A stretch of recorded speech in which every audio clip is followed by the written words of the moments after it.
Hello to everyone. This video is for the concept of revenue of class 11th microeconomics. Now first of all, I just want to tell you what do you mean by revenue. So revenue is what? Whenever you sell a commodity, whatever money a firm receives is called its revenue.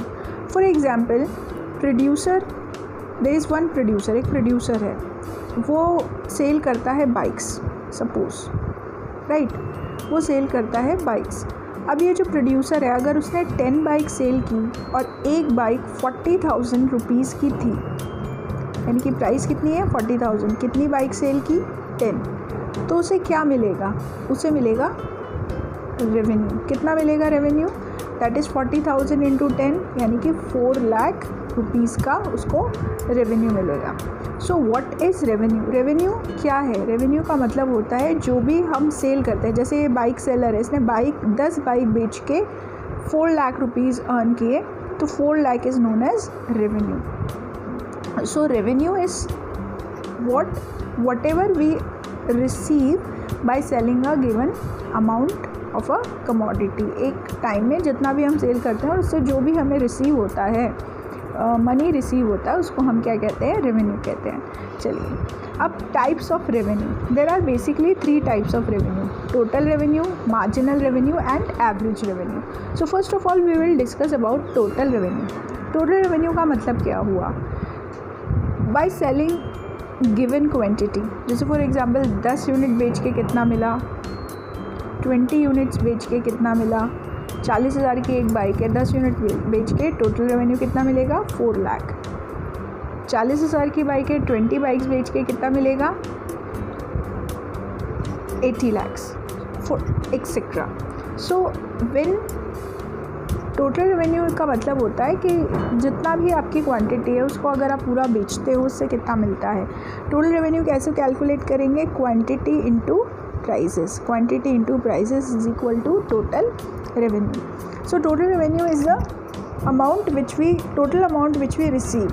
जैसे अगर एक pencil मैंने cell की, 10 रुपये की एक pencil थी, तो मुझे 10 रुपीज़ मिले, मेरा टोटल रेवेन्यू है फर्स्ट यूनिट तक.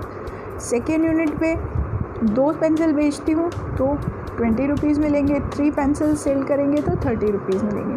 तो टोटल रेवेन्यू क्या होता है? Total revenue is the amount which we receive by selling given quantity, and it is calculated by quantity into prices. चलिए आगे चलते हैं. The next topic is marginal revenue. So marginal revenue is what? Marginal revenue क्या होता है? Whenever हम एक unit ज़्यादा सेल करते हैं तो उसको हम कहते हैं मार्जिनल रेवेन्यू. फॉर एग्जांपल, जब मैंने 1 पेंसिल बेची, एक पेंसिल 10 की थी, तो मेरा टोटल रेवेन्यू कितना हो गया? 10. अब जब मैंने 2 पेंसिल बेची तो मेरा टोटल रेवेन्यू कितना हो गया? 20 रुपीज़ मिलेंगे ना मुझे 2 यूनिट्स सेल करने से. 2 यूनिट की क्वांटिटी सेल करने से मुझे 20 रुपीज़ मिलेंगे. इंक्रीज़ कितने का हुआ? इंक्रीज़ हुआ है 10 का. So 10 is the marginal revenue. 10 is the marginal revenue. Why 10 is the marginal revenue? Marginal revenue का मतलब होता है जब भी आप एक यूनिट ज़्यादा सेल करते हो उससे जो एडिशनल रेवेन्यू मिलता है, इंक्रीज़ जो रेवेन्यू होता है, that is known as marginal revenue. हम एक और एग्जांपल लेते हैं.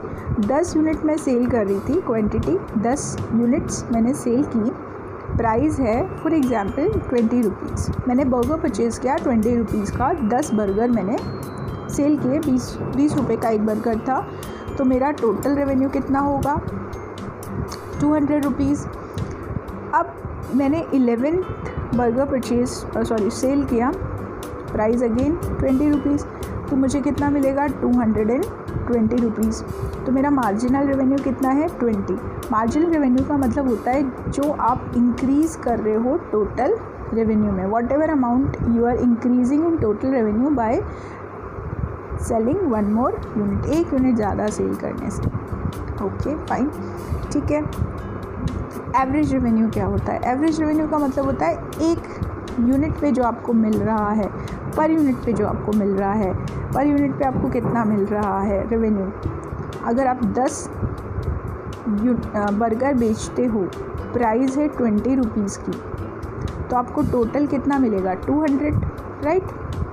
लेकिन पर यूनिट पे कितना मिला, कैसे कैलकुलेट करोगे, कितने यूनिट्स बेचे 10, कितना मिला 200, तो पर यूनिट पे कितना मिला 10 बेचे, पर यूनिट पे कितना मिला 20 rupees, that is equal to price. तो जो एवरेज रेवेन्यू होता है वही आपकी प्राइस भी होता है। एवरेज रेवेन्यू का मतलब होता है एक यूनिट पे जो टोटल रेवेन्यू रिसीव हो रहा है। चलिए इसको हम और एक बार और समझते हैं। This is your price, this is your quantity. Price है 10, 10, 10, क्वांटिटी है 5, 4, 3, ठीक है। टोटल रेवेन्यू, कितना रेवेन्यू रिसीव करेंगे हम, 10 रुपये की चीज़ है 5 बेची, 50 रुपीज़, 40 रुपीज़, 30 रुपीज़, ठीक है। मार्जिनल रेवेन्यू कितना हुआ, एक सेकेंड, इसको थोड़ा सा चेंज कर लेते हैं, एग्जाम्पल को इंक्रीज़ करेंगे ना हम यूनिट्स, इसको एग्जाम्पल को थोड़ा सा चेंज कर लेते हैं। यूनिट्स यानी कि क्वांटिटी 10, 11 और 12, प्राइस रखेंगे हम, प्राइस 10 ही रख लेते हैं। टोटल रेवेन्यू 10 यूनिट्स बेचा, 10 प्राइस थी 100, 11 यूनिट्स बेचा, 10 प्राइस थी 110, 12 यूनिट्स बेचा, 10 प्राइस थी 120। एवरेज रेवेन्यू का मतलब होता है पर यूनिट पे कितना मिला। 10 यूनिट बेचे 100 रुपये मिले, पर पे कितना मिला 100 डिवाइड बाय 10, तो एक यूनिट पे कितना मिला 10, जो कि इसकी प्राइस के इक्वल है, जो कि इसकी प्राइस के इक्वल है। तो एवरेज रेवेन्यू कितना हो गया 10। इसी तरीके से 110 डिवाइड बाय 11, तो पर यूनिट पे आ जाएगा 10। तो एवरेज रेवेन्यू का मतलब क्या होता है, प्राइस। कैसे कैलकुलेट करते हैं, total revenue divide by quantity. Total revenue को अगर हम क्वांटिटी से डिवाइड कर देंगे तो एवरेज रेवेन्यू कैलकुलेट हो जाएगा, ठीक है। सो this is average revenue. Average revenue is the revenue received from sale of commodity, formula is TR/Q and it is equal to price। ये बेसिक चीज़ है। इसके बाद में 2 इसके केसेस हैं TR, AR, MR के, वो मैं आपको नेक्स्ट वीडियो में सेंड करती हूँ। Now the next topic is what are the relationship between TR, AR and MR। So we need to just go through these relations. So for going through this relation we need to understand these relation on the basis of 2 concepts we are taking, like one seller who puts price constant and one seller who changes its price, right।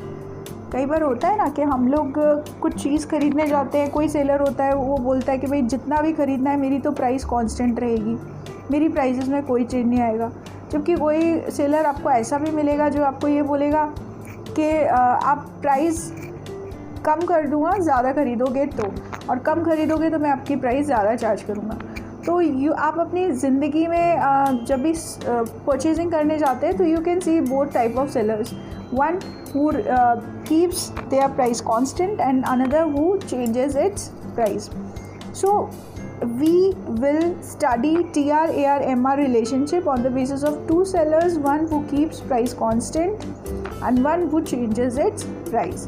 So first of all we'll study when price remains constant, that means एक ऐसा seller है जो अपनी prices को क्या रखता है, fix रखता है, जैसे वो कितना भी सेल कर रहा है, ज़्यादा या कम। So will see the first situation when price का मतलब AR होता है, कांस्टेंट रहती है। तो ये आपके यूनिट्स हैं। यूनिट्स, फर्स्ट यूनिट पे प्राइस क्या है 5, अगर फर्स्ट यूनिट परचेज़ कर रहे हो तब भी प्राइस 5 है, सेकेंड यूनिट परचेज़ करोगे तब भी प्राइस 5 है, थर्ड यूनिट परचेज़ कर रहे हो तब भी प्राइस 5 है। यानी कि कितना भी हम यूनिट्स परचेज़ करते हैं प्राइस क्या रहती है आपकी 5 रहती है। सो अब हम बात करते हैं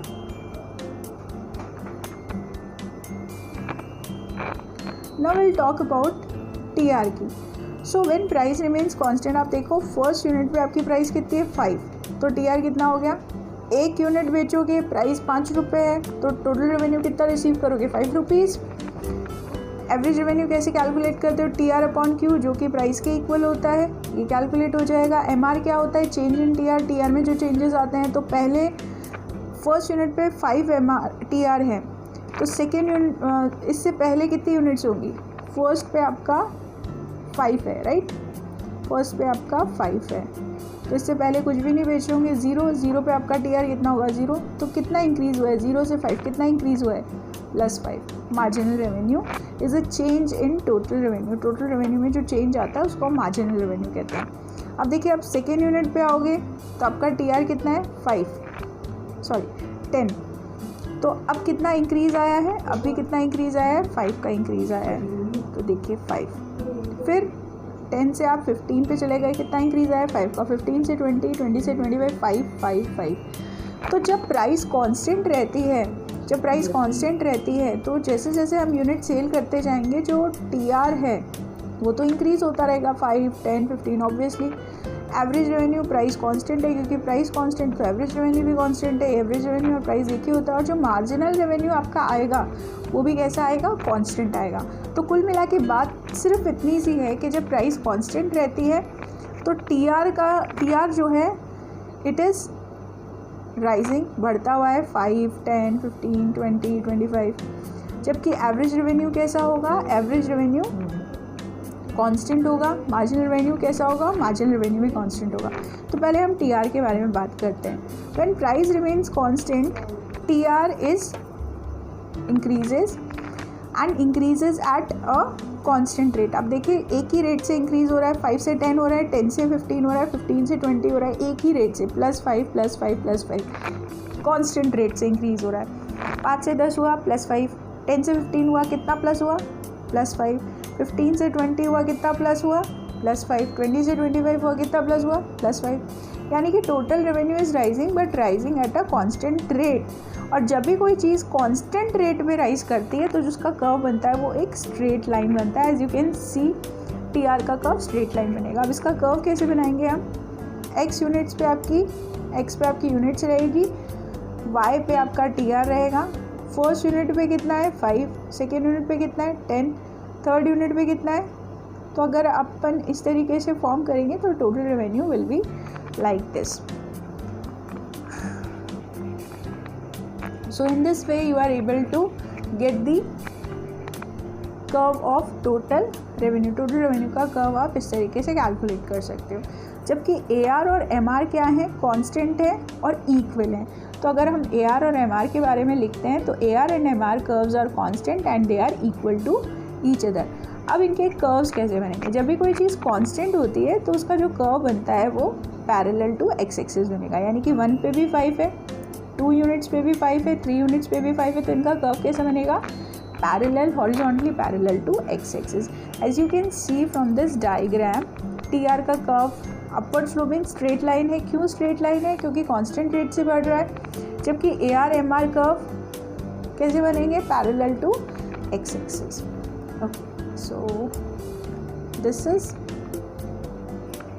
व्हाट। अब बात करते हैं जब प्राइस कांस्टेंट नहीं रहती तो क्या होता है। जब प्राइस कांस्टेंट नहीं रहती, first unit, second unit, third unit ज़्यादा बेचेगा तो प्राइजेस प्रोड्यूसर क्या करता है, कम। एज यू कैन सी एक यूनिट बेचता है तो 10 प्राइजेस, 2 यूनिट बेचता है तो 9 प्राइज है, 3 यूनिट्स बेचता है तो 8 प्राइज है, एंड सो ऑन। सो जैसे जैसे आउटपुट बढ़ा रहा है, जो प्राइस है कमोडिटी की वो क्या होती जा रही है, कम होती जा रही है। अब इससे हम क्या कैलकुलेट करते हैं, टीआर कैलकुलेट करते हैं। तो टीआर कैलकुलेट करके देखो, units into price that is TR, units into price that is TR. यानी कि 1 इंटू 10 10, 2 इंटू 9 18, 3 इंटू 8 24 रुपीज़ मिलेंगे, एंड सो ऑन। तो आउटपुट और प्राइस को मल्टीप्लाई करके हमारा टोटल रेवेन्यू आ जाएगा, राइट। फिर एवरेज रेवेन्यू कैसे कैलकुलेट करेंगे, तो एवरेज रेवेन्यू के लिए हम क्या करेंगे, एवरेज रेवेन्यू वैसे क्या होता है, टीआर अपॉन क्यू, यानी कि 10 अपॉन 1 तो कितना आएगा 10 आएगा, 18 अपॉन 2 तो कितना आएगा 9 आएगा, राइट। या फिर हम सीधी सी बात करें, जो एवरेज रेवेन्यू होता है that is equal to price के इक्वल होता है। तो एवरेज प्राइस यानी कि 109876 एवरेज रेवेन्यू इज़ 109876। ओके, चलिए अब बात करते हैं मार्जिनल रेवेन्यू की। Marginal revenue is what, TR में जो चेंज आ रहा है। तो टीआर में कितना चेंज आ रहा है, देखिए टीआर में कितना चेंज आ रहा है, देखिए 10 से 18 कितना चेंज आया, 8 का, 18 से 24 6 का, 24 से 28 2 का, 30 से 30 0 का चेंज आया, 30 से 28। तो टीआर में जो चेंजेस आते हैं that is known as marginal revenue. And you can see this, जो चेंजेस आ रहे हैं वो किस तरीके से आ रहे हैं, पहले 10 फिर 8 फिर 6, यानी कि जो आपका मार्जिनल रेवेन्यू है वो गिरता जा रहा है, एज वेल एज आपकी प्राइस यानी कि AR भी गिरता जा रहा है। तो अगर हम जब प्राइस को चेंज करते हैं, कांस्टेंट नहीं रहती है, तो हम क्या ऑब्जर्व करते हैं, सबसे पहले हम टीआर के बारे में अपनी ऑब्जर्वेशन देंगे। तो टीआर के बारे में अगर हम अपनी ऑब्जर्वेशन देते हैं, you can see from this, जो टीआर है it is falling, rising, initially it is rising 10 18 24 28 rise कर रहा है यहाँ तक। इसके बाद में क्या हो गया, ये कांस्टेंट है और मैक्सिमम भी है, it is maximum as well as constant. और उसके बाद में ये क्या करेगा, फॉल करेगा। So when we talk about TR, total revenue की अगर हम बात करते हैं, जब प्राइस कांस्टेंट नहीं है तो इनिशियली टीआर क्या करेगा, राइज होगा, देन मैक्सिमम पे जाएगा और फिर क्या हो जाएगा, फॉल हो जाएगा। तो कुछ अगर हम इसका डायग्राम बनाएंगे तो वो कुछ इस तरीके से बनेगा, देखिए पहले राइज करेगा, मैक्सिमम पे जाएगा और फिर फॉल हो जाएगा। ये है टीआर का diagram. Initially it rises, then become maximum and then begin to fall. Inversely U shape diagram बनेगा टीआर का, कब, जब प्राइस क्या रहती है, कांस्टेंट रहती है। Okay fine. नाउ अब व्हाट अबाउट AR डायग्राम। तो AR का डायग्राम तो सिंपल सा दिख ही रहा है, फर्स्ट यूनिट पे AR ज़्यादा है, सेकंड पे कम है, थर्ड पे और कम है, तो आपका AR का डायग्राम डाउनवर्ड स्लोपिंग कर्व बनेगा। But it never touches 0 axis, यानी कि O एक्सिस यानी कि X एक्सिस को ये टच नहीं करेगा, यहाँ पे नहीं पहुँचेगा। क्यों नहीं पहुँचेगा, सिंपल सी बात है, AR इज़ प्राइस और प्राइस तो कभी ज़ीरो होती नहीं है। किसी प्रोडक्ट की प्राइस ज़ीरो होती है क्या, नहीं होती, कभी कभी ज़ीरो भी होती है, जब वो अपने को किस में मिल रहा हो, फ्री में मिल रहा हो। जैसे कई बार गवर्नमेंट हॉस्पिटल्स के बाहर गवर्नमेंट की मेडिकल शॉप्स होती है, वहाँ पे दवाइयाँ आपको फ्री में मिलती है, जैसे कि SMS में है, लाइफलाइन करके है, वहाँ पे आपको मेडिसिन फ्री में मिलेगी, तो उसकी प्राइजेस क्या होती है, ज़ीरो। जब आपकी ज़ीरो प्राइस होगी, सपोज 100 बिक रही है ज़ीरो प्राइस पे, तो टोटल रेवेन्यू कितना होगा, ज़ीरो, कुछ भी नहीं आएगा, प्राइस भी ज़ीरो होगी। मार्जिनल रेवेन्यू की तो खैर बात नहीं है, बट वैसे AR कभी भी ज़ीरो नहीं होता, लेकिन रेयर सिचुएशन में ज़ीरो हो सकता है जब फ्री में आपको चीज़ें मिले। तो जो आपका TR कर्व है, जो बढ़ता है मैक्सिमम पे जाके गिरता है, अगर AR आपका ज़ीरो है तो उस समय TR भी आपका ज़ीरो होगा। तो कुछ इस तरीके से आपको डायग्राम मिलेगा। When AR is zero, TR is also zero and TR also touches X axis at that point. ये बात हो गई एवरेज रेवेन्यू की, कि एवरेज रेवेन्यू कर्व तो गिरता हुआ ही होगा, कभी कभी बहुत रेयर केसेस में ये एवरेज रेवेन्यू कर्व यहाँ तक पहुँचता है ज़ीरो पे, अदरवाइज़ ये ऊपर ही रहता है, ऐसा ही रहता है। This is AR curve. What about MR, marginal revenue की बात करते हैं। तो मार्जिनल रेवेन्यू कर्व कैसा होता है, तो marginal revenue curve is what, change in TR। आप देखोगे जो चेंज इन TR कैसा है, पहले 10 8 7 फिर 0 भी हो गया, फिर -2 भी, यानी कि मार्जिनल रेवेन्यू कर्व अगर हम बनाएंगे तो पहले पॉजिटिव रहता है, फिर 0 होता है, फिर नेगेटिव। तो मार्जिनल रेवेन्यू कर्व आपका इस तरीके से फॉर्म होगा। कैसे फॉर्म होगा, इन दिस वे। ओके, 0 भी होगा और नेगेटिव भी होगा। चलिए अब हम AR और MR दोनों को एक साथ बनाते हैं। AR कर्व गिरता है बट X एक्सिस को टच नहीं करेगा, जबकि MR कर्व गिरते गिरते 0 भी होता है और नेगेटिव भी होता है। तो पहली चीज़ AR और MR बोथ फॉल्स, ठीक है, फर्स्ट थिंग ये है। दूसरी थिंग, AR MR दोनों फॉल कर रहे हैं, बट MR जो है वो क्या हो जाता है, 0 भी और नेगेटिव भी, जबकि AR कभी भी 0 और नेगेटिव नहीं होता है, राइट। ये एक चीज़ है। और AR जो होगा वो हमेशा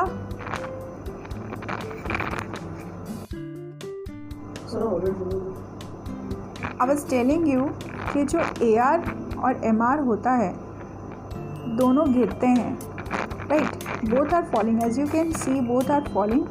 AR भी फॉल कर रहा है और MR भी फॉल कर रहा है, लेकिन आप ये एक चीज़ नोटिस करेंगे कि जो AR है वो फॉल करता है लेकिन MR बहुत तेज़ी से फॉल करता है। इसलिए AR तो हमेशा बड़ा फिगर होगा, MR छोटा। जैसे कि आप देखो 9 है और ये 8 हो गया, छोटा फिगर है, 8 है लेकिन यहाँ 6 हो गया, ये तेज़ी से गिर रहा है, तेज़ी से गिर रहा है, इसलिए MR कर्व नीचे बनेगा और AR कर्व हमेशा MR के ऊपर बनेगा। तो AR MR कर्व जो होते हैं both are falling, first thing, ठीक है, first thing both are falling. Second thing, AR can not be zero, in rare situation it can be zero but MR can be zero और negative. Third thing, AR and MR both are falling but MR जो है falls faster than AR, that's why AR is always greater than MR। AR हमेशा बड़ा होगा और MR कम होगा AR से। तो these are the relationships of AR and MR। TR का मैं आपको बता ही चुकी हूँ। TR is what, inversely U shaped होगा, पहले राइज करता है, मैक्सिमम पे जाता है और फिर फॉल करता है। और AR और MR दोनों ही फॉल करते हैं। तो ये डायग्राम और स्टार्ट एक ही जगह से होंगे। ये डायग्राम है किसके, TR, AR और MR के। Now next thing is, as you can see in this also, देखिए TR inversely U shaped, AR and MR both are falling. AR fall कर रहा है, MR भी, लेकिन AR बड़ा है MR से। सो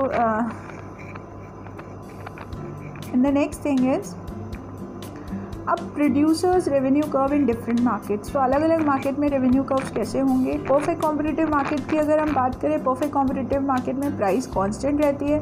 जब भी प्राइस कांस्टेंट रहेगी तो AR MR कर्व कैसे बनेंगे, पैरेलल टू एक्स एक्सिस, और TR कर्व कैसा बनेगा, straight line upward sloping curve. So इस तरीके से TR होगा और इस तरीके से आपका AR MR होगा।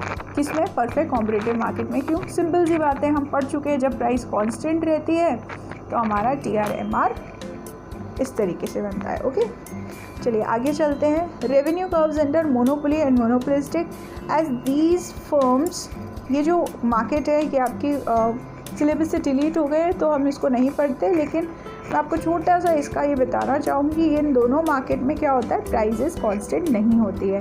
और आप जान ही गए होंगे, जब प्राइजेस कांस्टेंट नहीं होती है तो आपका AR और MR कर्व कैसा बनेगा, डाउनवर्ड स्लोपिंग कर्व। तो इस मार्केट के अंदर आपका मोनोपोलिस्टिक और मोनोपोली मार्केट के अंदर AR MR downward sloping curve बनता है। सो this is all about revenue chapter.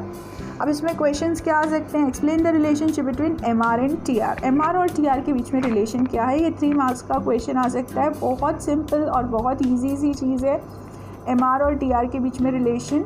मैं इस डायग्राम के थ्रू आपको समझा देती हूँ। जब तक MR पॉजिटिव रहता है TR राइज करता है, जैसे ही MR ज़ीरो होता है उसी पॉइंट पे TR मैक्सिमम और कांस्टेंट होता है, और जैसे ही MR नेगेटिव होता है तो TR फॉल कर जाता है। सो this is the relationship between MR and TR। I am just again repeating it, please pay attention. When MR is positive TR rises, when MR is 0 TR is maximum and constant, when MR is negative TR falls. So basically there is 3 relations, 3 points में हम इनके relation की बात करेंगे, 1, 2 and 3। देखिए MR पहले positive होता है, ठीक है, MR फिर 0 होता है, ठीक है, फिर MR नेगेटिव हो जाता है, ठीक है, ये 3 होता है। तो जब तक MR पॉजिटिव है TR क्या करेगा, राइज। जब MR 0 होता है तो TR क्या होगा, मैक्सिमम, और जब MR नेगेटिव होता है तो TR क्या होगा, फॉल करेगा। सो this is the relationship between MR and TR। और नेक्स्ट क्वेश्चन क्या आ सकता है, define MR, state the relationship between TR and MR। MR क्या होता है, MR हम बात कर चुके हैं। Change in TR is MR by selling 1 more unit.